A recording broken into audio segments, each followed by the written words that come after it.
Alright guys, welcome back to Survival Living here. So hopefully we're live. I'll be checking on my end to make sure that we are still live.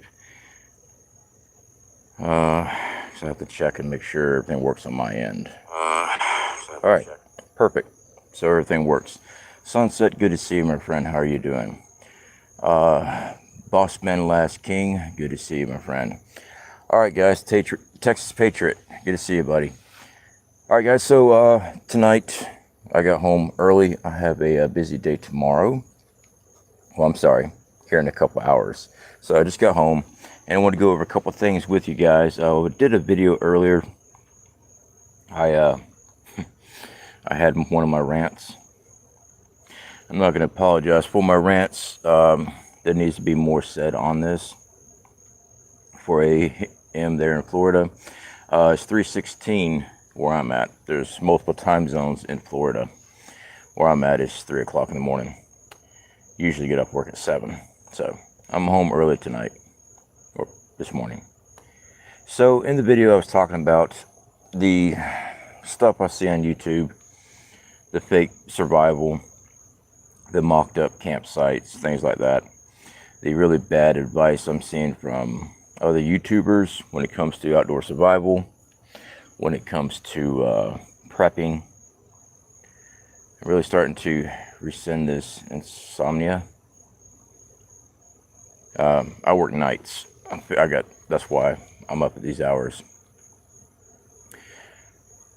And I'm not going to take that back. Seeing stuff like that, guys, you know, I don't call out channels, but I don't know, I might start doing videos showing the BS and showing the correct way of doing things. It's just going to get people killed. I've been saying that from day one, ever since I started my channel. Half the stuff, you know, I used to get people all the time that ask me all the time, what outdoor survival books do you recommend? And I've always said, none. None. I know, there's going to be everybody ticked off at me, but listen, you're not the one out there in the field either. You're not the one doing the training I do. You're not the one teaching the classes I do. Now, a good outdoor survival book, Dave Canterbury series, yes. But that knowledge does you no good if you're not training. That's just it. It makes good, you know, fire starter and toilet paper. If you don't know how to actually do the work, actually have the skills and training, you can have all the books in the world. It doesn't help you. All right. And I can speak on this from experience. All right. So, for some reason my live chat's not working. Here, got the other phone out. Give me a second. Rage Against the Machine, good to see you, buddy. How are you doing? Hoodal, definitely appreciate you coming in.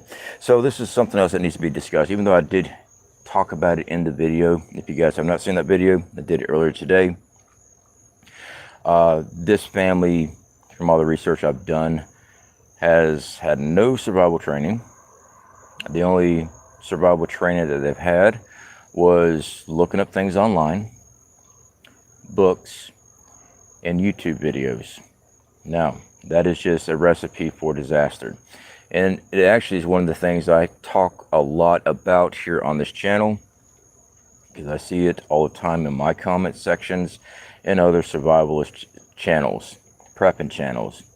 Well, I'll be fine. I know how to forage. I know how to do this because I watched a video on it. That's not good enough. All right, it's not. The amount of hours a year I put in outdoor survival training, not just running my own course, but going to other people's courses, trying to learn something different, some other edge that they might have. Always pushing myself, learning a new technique. It's a full-time gig. So to think that because you watch a video or you read a book on outdoor survival, that when it happens, you're just going to grab your stuff and run outside. Pay the like button some attention. Yeah, definitely would appreciate that. Thank you. See here. Again, guys, questions and stuff, put it in all caps or the @ symbol so I can actually see it. So this is one of the big things. You know, I am a huge advocate for having a bug out plan. The reason being, and I know I saw comments. I'm trying to address some of those comments. Comments are good. questions, things like that. The reason being is because if you are in the situation you have to leave your home in an SHTF situation, then what? If you just sat here and refused to do any type of bug out plan, you're pretty much screwed. All right. Now, when it comes to bug out plans, you can't just run out to the woods without any outdoor survival skills. Going to location, checking it out, making sure it's actually a safe spot to go, having a secondary backup. It's a lot of work. And I believe that's the biggest thing I'm seeing here on the internet. People like the idea. They fantasize of total SHTF where they don't have to work a job, don't have to pay taxes, don't have to pay rent, no government, nothing. They fantasize about it. Hey, it's a great, great life. But when it comes to actually preparing for it and doing, they don't want to hear it. They just don't want to hear it. Let's see here.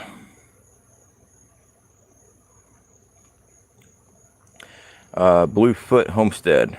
Yeah, definitely not. All right. Your thoughts on underground bunkers meant for long-time survival?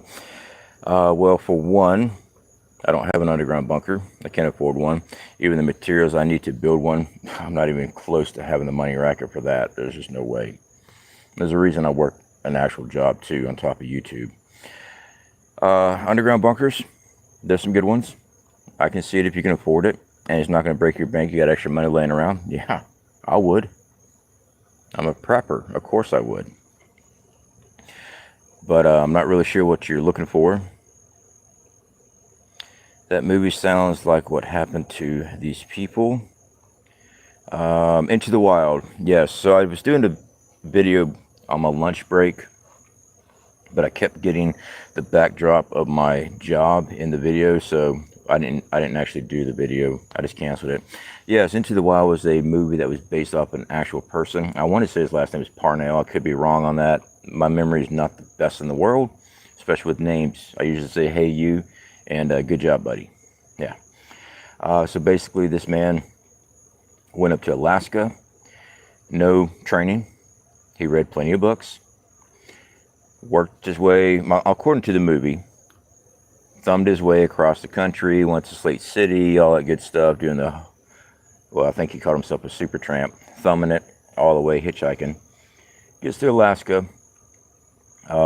Since he didn't actually do any practicality learning on how to smoke meat, blowflies got into it. He lost his meat on the animals that he had took down. When food and hunger crept in, you know, when you don't eat, you lose your mental capacity here, especially in that type of situation. And there'll be people, oh, I fast and I have mental clarity. Yeah, for a little bit. Now go even longer. You lose your energy. I've done so many videos on this. Food, complete fatigue of the body, breakdown of the body, but you don't have any nutrition coming in. Basically, he couldn't tell the difference between plants. And all he had was a book. Didn't have the training to forage these plants. Didn't have any training on what plant was what. He had a book. And I believe the consensus says that he picked the wrong plant and it wound up paralyzing him and caused respiratory failure. The following spring, I believe it was, hunters found him dead. So, books, great to read. But when it comes to actual practical use, you have to be out there training. You can read all day long on how to make a bow drill. You can read all day long about how to make a debris shelter. You can do all that stuff. You can read all day long on how to filter out water. Until you actually have to make the materials, collect the materials, build it yourself, and actually do it. You'll be amazed at how much your body has broken down over time. Most of us are not 18 anymore. All right, you always got to be pushing, always got to be training. You push your body so you know what you're capable of doing. Let's see here, scrolling through here, guys. So yeah, that was that movie there. New York, upstate myself. Sorry, that was a vague question earlier. Not a problem. Yeah, I'm not really sure what you mean about the bunkers. I like the idea of a bunker, but yeah, it's not feasible where I'm at. Plus, I'm in Florida. Water table is real high here. The only way to do a bunker here is to do kind of like an ammo dump. Put the structure, build the igloo mound over it with dirt. That's about the best way you could do it here in Florida. Let's see here, scrolling through. The poisonous plant looks exactly like the good ones. A lot of them do. I do have some knowledge and training in foraging foods. But again, depends on where you're at. The foods and plants that I got here in Florida are not in other states. A lot of them is not. A lot of the plants in another state are not here. So this is stuff you got to learn. And not just reading a book, you got to get up with somebody that's actually training and teaching this stuff. I liked your video earlier about the 3 that passed. I stopped doing bids due to other circumstances, but now looking back, I'm glad that I wouldn't hold guilt on someone else not being able. You know, I kind of tore into a lot of, well, I didn't call out any YouTubers, just I see a lot of it on YouTube. I get people want to jump on and, you know, get some type of clout. If you want clout on a topic, do the training, do the educational part of it, and actually get the field time. Now you got my respect, and now you got the clout. Yeah, I'm a small channel. I've been shadow banned many times before. Most of our subscribers don't even have their bell notification clicked. I can see that on my end from my analytics. They click subscribe and just kept on walking. So most people don't hear what I'm saying. And most people get upset with me when I start speaking too, because I won't sugarcoat it. I'll tell you right now, you're not ready. All right, scrolling through here. Tomorrow they are doing weapons testing at Eglin Air Force Base, closing highways and evacuating people. I have not heard about this. I will take a look at it this evening, well, this morning before I head out. I'll take a look at it. Let's see here. Never went to bed, been sealing up Mylars.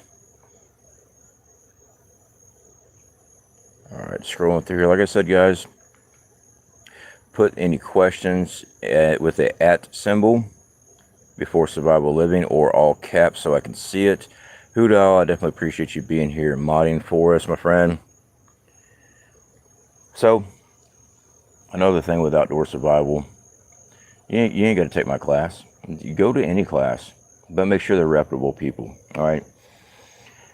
Just because you went, this is one of my biggest pet peeve on YouTubers.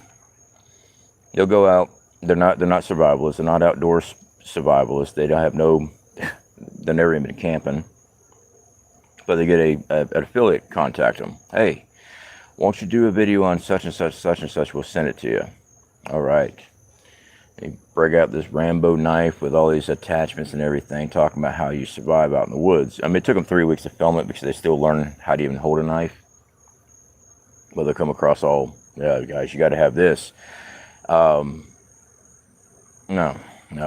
You just need a knife. I heard a raccoon. You just need a good quality knife. All right. Some more carbon steel. I can start fires with it. I can cut with it. I can do whatever I need to with it. But just having a knife is not going to grant you survival. You've got to know how to use it properly as a tool. You need to be proficient in it, not just have it. So that's one of the biggest things. I mean, people will go out. I like the life straw. I mean, not the life straw. I hate that damn thing. The Sawyer Mini. It's nice. It's a nice compact system. It's got the back flush. You know, it works great. But if you're basing your whole survival, your outdoor survival skills on a life straw or Sawyer Mini, I'm exhausted.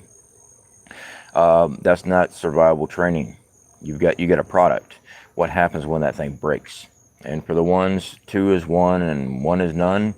When you're humping with a lot of gear, you're stripping down a lot of that gear. Okay, that stuff adds weight really, really quick. Let's see here. I did see some questions pop up here. Give it just a second, guys. All right, let's see here. Hoot, I saw yours. Give me a second, guys. I was talking.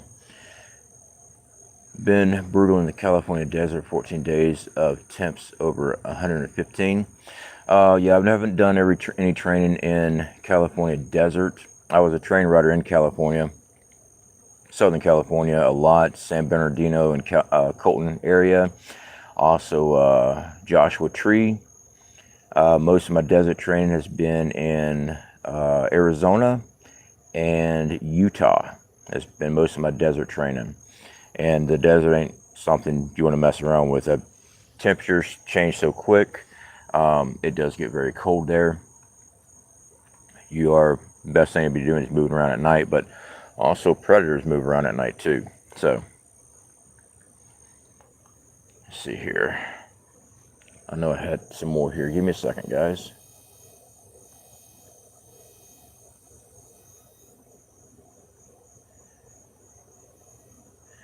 Might hurt your feelings, your pride, but you can always trust. Who knows? Yeah. It's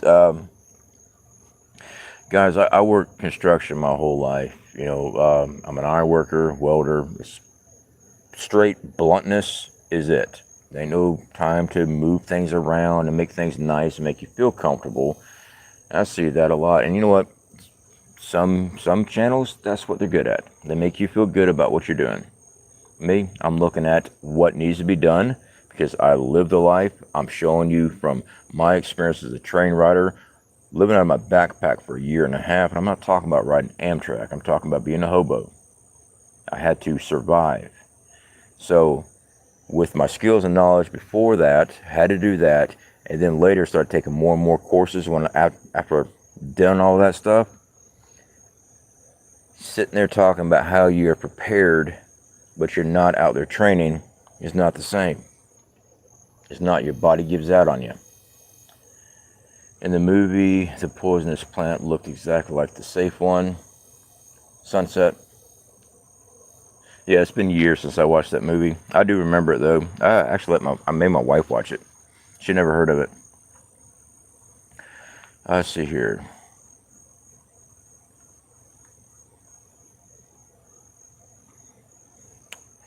If anybody's needing a quite decent full tang knife made in USA, Gerber Prodigies on clearance. Yeah, you know, it's up to you. I don't use a Gerber. I don't take them out into the bush. I broke too many of them, so I don't use them. Just because things are made in USA does not mean they're good. I know. How dare you say that, CFP? I'm the guy on the bush all the time. That's why. I don't like a Gerber. Let's see here. Scrolling through here. I go out each morning and forage plants. Attention, dry, infused. I only have one person in my life that gives a care about learning anything, plants, herbs, and water filtration. So now that's a good skill to learn. You need to be active in it. I would also recommend to make sure you go further out so you know your surrounding areas, especially if you're trying to have a bug out plan in place. Know that area, know the routes along the way, know what's in those areas. And that's the thing. A lot of people don't want to do it. Me, I value my life. I value the life of my family. We make it a fun event. We go do things. Is it hard? Yeah, this is Florida. It's hot. It's hot, but it's bad here. I try to do it as much as I can during the wintertime just to get people used to it. But seasons change, so do plant life. So always be trying to push it. Let's see here. Scrolling through.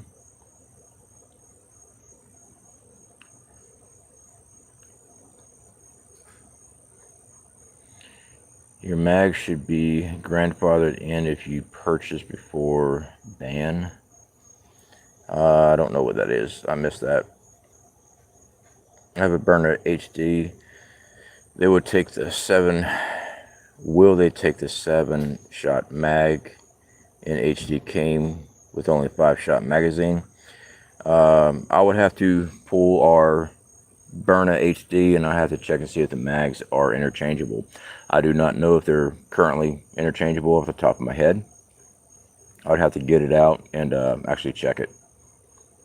I think they're the same size mag though.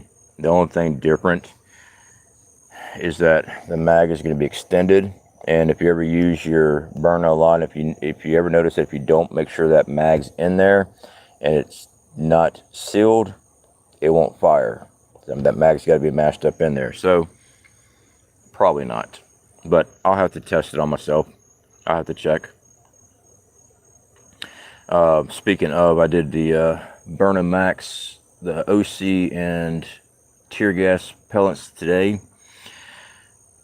That was rough. I did the filming for that. We should have that out here in a couple days, guys. That is rough as can be. That stuff messed me up. My wife actually got blowback on it. What kind of charcoal can you use for filtering water? Hoot owl. You need to make your own charcoal, or you can purchase activated carbon from aquarium stores, you know, the fish department. Activated carbon is a pressurized, when they're making that, it's pressurized. I did a video on making your own charcoal using wood. It's just like making charcloth. I use a paint can, put everything in, knock some holes in it, got the fire going. When the wood gas ignited, it's burning all the wood gas out of the wood, and when you open it up, when it's done, it's all charcoal. That charcoal is what you use for water filtration. Do not use charcoal briskets and stuff that you see for your grill. Don't use that. There's stuff in there. You don't want to use that. You want to make your own using wood. Let's see here.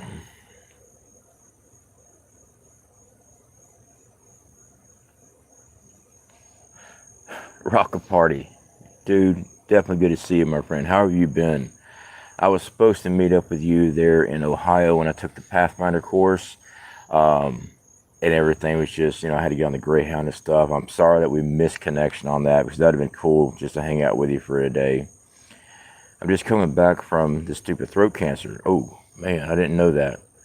And thank you for your videos that have helped my mental truly. Just one in Ohio. Insulators appreciate you.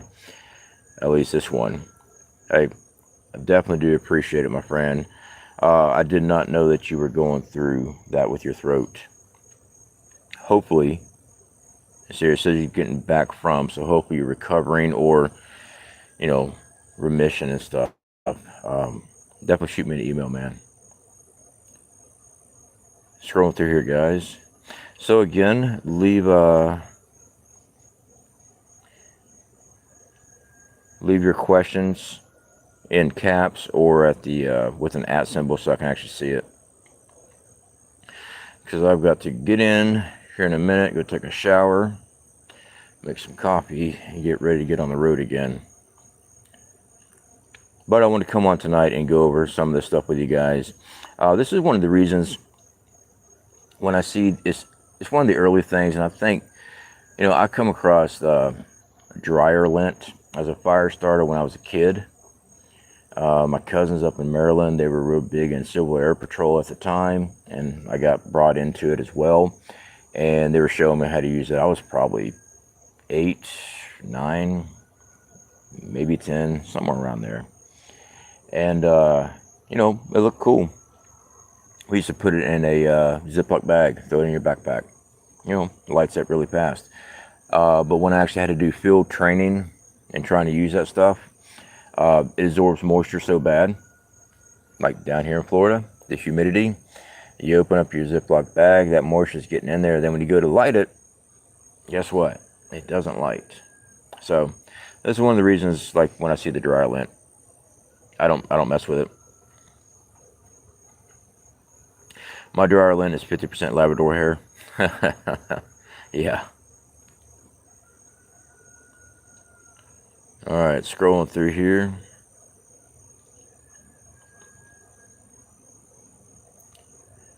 What kind of charcoal? Okay, yeah, already answered that one. But yeah, I got a video up, and I've also done videos with Marfugal News. I think it was on their website, Marfugal News, not Marfugal TV. Prepper Minutes. I've done a lot of real quick survival breakdown videos, giving you ideas. Take those ideas and actually go outside and make it happen. Okay? It's one thing, and I try to push, it's one thing to watch a YouTuber. I try to break things down, make the video smaller to keep the video attention span so people would actually watch it. But you've got to actually do the process. Once you learn how to do it, it becomes muscle memory the more you do it. That way when you're in the situation, you already know how to do it. You're not fumbling through books, and that's another thing. Everyone wants to carry all these, talk about all these books. You're going to drag all that stuff out to the woods with you? Books weigh a lot. Any upcoming preparedness meetings or rendezvous? I do not have any upcoming meetings or anything happening anytime soon. I am right now working nights. I'm fixing to switch to a day shift job. It's one of the things I'm doing tomorrow. I got an interview with another company, and also dealing with the lawyers and all that stuff over this custody hearing. So I'll be out of commission on any of that anytime soon. I am burning both candles. I'm burning the candles on both ends. I'm exhausted. Would you ever do a shoot on raw land that has a different climate? I volunteer if you want to. Yeah, I have no problem with that. The thing is going, all right. That's the big thing. I've trained snow. I've worked out in North Dakota, out in Williston as a train rider when it was snowing out there, and that's really rough. Mount Shasta. I've been out in the deserts. We want to expand as much as possible, but everything, life happens. Kind of hard to do all that. It costs a lot of money to do that. That's the thing. People don't understand that. It costs a lot of money. This is one of the reasons why we're not doing so much in our paranormal channel, because it costs so much to get to locations, rent the locations, all that stuff. And people think YouTubers make a lot of money. No, we don't. That's why you have to work another job. And then when you're trying to do all that, you ain't got time to do it. So, yep, I have no problem with doing that. It just has with scheduling, not anytime soon. I was talking to my wife about I need to get back out in the field and do some more videos, but I don't know when I'm going to have time. Now, I'm working, right now, I only work 5 days a week, but this other job, I'm going to be working 6 days a week. So, that and YouTube. So anyway, guys, just wanted to hit on this with y'all. The biggest thing, running out to the woods without any training, big no-no. And that's probably one of the biggest things I see here on YouTube from commenters, and not just on my channel, other people's channel. I used to build forts as a kid. Hell, we all used to build forts as a kid. But that's not the same thing as having to survive in the woods, dealing with the elements, trying to find food, clean drinkable water. It's a full-time gig. You'll be amazed if you actually sit down, hit the woods for a week, and you don't bring in water. You have to collect water, purify water, cooking, bathing, firewood, trying to find food, snares, traps, all these things to build shelter by yourself. It wears you out.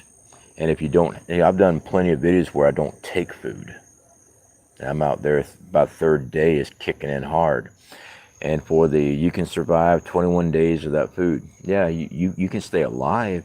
Your body will still be alive in 21 days.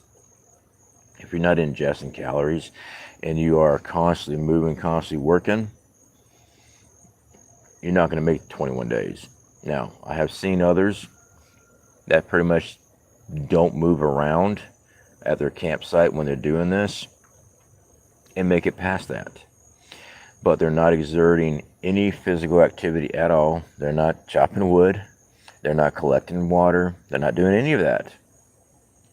So, when you're having to do stuff, this is another reason why I talk about with preppers. I see people, oh, you need to learn, you need to start fasting now. That way when SHTF happens, you can survive on 1 meal. No, you need to be prepping now, stockpiling as much food as you can, moving to multiple locations, because when threats come to your door, you need to be fueled to deal with it. Not emancipated, if that's the right word. Not starving to death because you've only been eating, 300 calories a day because you want to stretch out your ramen noodles. All right. Let's see here. Crip Rick, yes. Can I ask a question? Get some advice? Yeah. Did I miss it?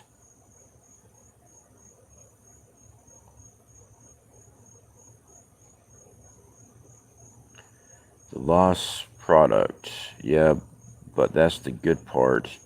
You and a few others put the info out because it should be. I must have missed that. I'm sorry. But Crypt Rick, yeah, just type it away. I'm going to try to keep an eye open for your question.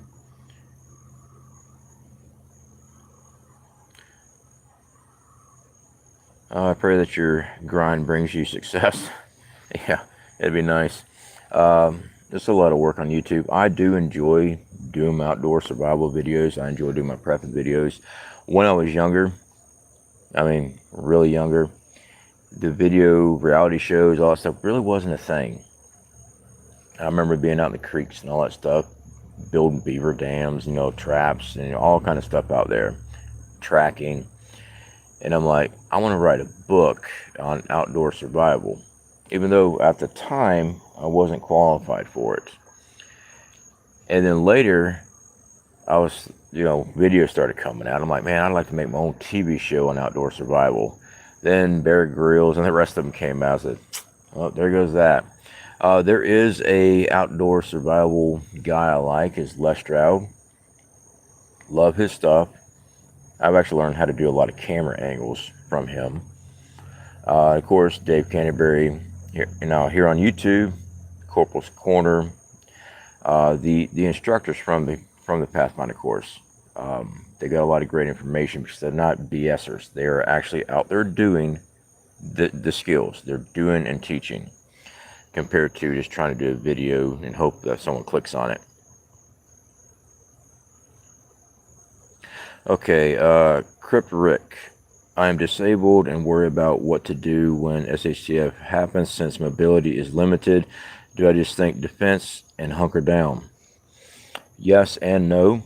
Yes on the hunkering down and defense, but I want to recommend you to reach out and find a group. Work with a group. Just because you're disabled, mobility issues, I've discussed this in other videos, and so is my buddy Bug Out Bushido on his recent live. You can still operate a security camera, a monitor. You can still help with kitchen duties. I know it doesn't sound glamorous. Obviously, you're not going to be doing patrols. You can still do things for a group. You still can be utilized. So don't ever think that you can't do anything. All right, you might not be able to do everything that everyone else is doing, but you are taking a workload off a lot of people by running security, as far as running all the security cameras. And I've discussed that many times with people. Having alternative power, putting security cameras and monitoring equipment in Faraday bags, Faraday cages, so you can produce. What is that? That was a big grasshopper. That's what that was. So there are things to do. Work on defense and hunkering down, but work with a mag. Build yourself a preparedness group. Vet them.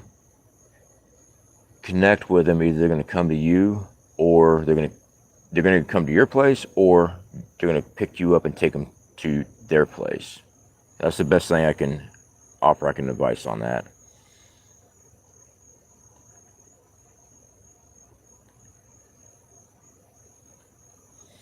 Let's see here.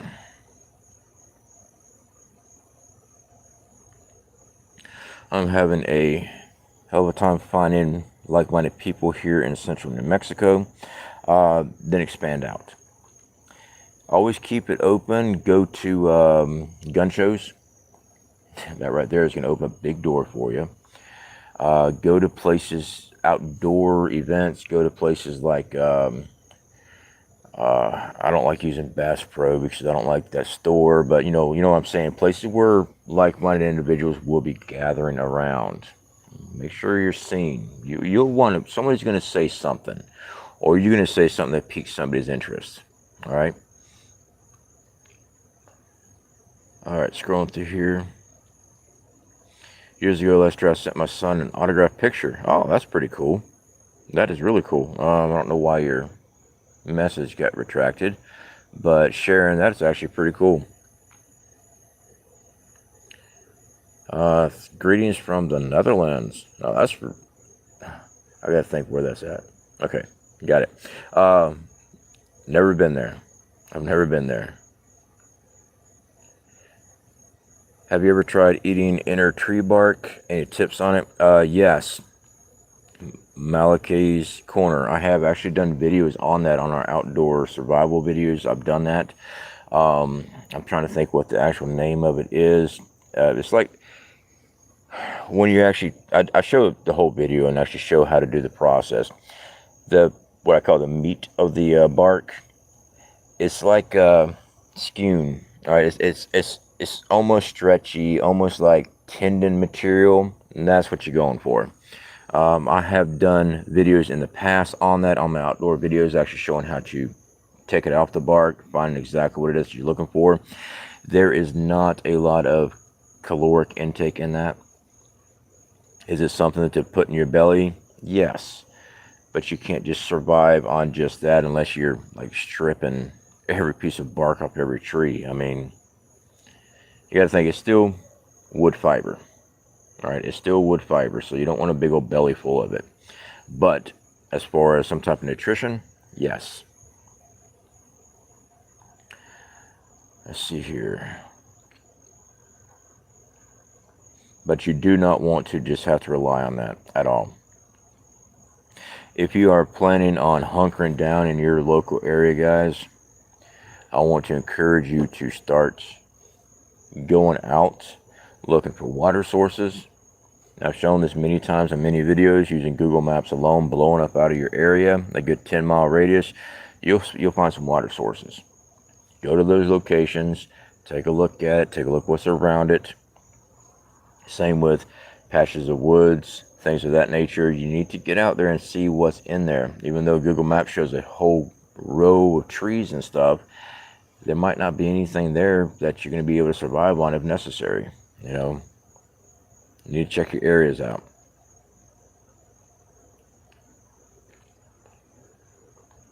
All right, guys. So,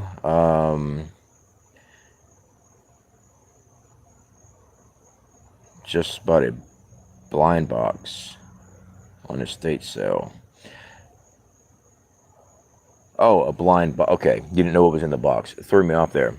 Full of reloading equipment for 15 bucks. That's a really good score. Really good score on that. It threw me off when he said blind box. I was thinking of a hunting blind. You know, some of those, you ever see those little buildings that are like half a blind? That's what I was thinking it was. Made out of like fiberglass panels and stuff. All right, guys. So I'm going to wrap this up. Like I said, I'm going to go hit the showers. I do make some coffee and stuff and get ready to go take care of all this business. Some new videos coming out today on the Burnham Max, the OC and tear gas. You're going to love that video, guys. That's some nasty stuff. And I went ahead and took all the rounds, a whole mag dump on me. And it messed me up pretty good. We do have the Bad Guy Repellent. I'm trying to think of the name of the product, what they named it, from Burnham. That in there, we're going to do that. I don't want to be swollen eyes when I go into my interview, so we didn't do it today. We'll be doing a video on that, so I can go over the effectiveness of it. Is it, you know, how good it is. If it makes it so I can't see, can't breathe, it's good quality. And MIRA MIRA Saftey just sent us a new gas mask, new filter and stuff, a new headset. I'll be testing that out against those products too. So, you know, it's one thing to have a product that you know is going to work to put somebody. I'm not sure what just happened there. Will a dust mask work? Things of that nature. So we wouldn't be doing all that. I'm going to tell you right now, I'd rather just stick with a mirror in there because I'm going to do it into an enclosed environment. Yeah, which makes it even worse. All right, guys, appreciate you hanging out with me tonight. Like I said, I got some things to do, and speak to y'all later.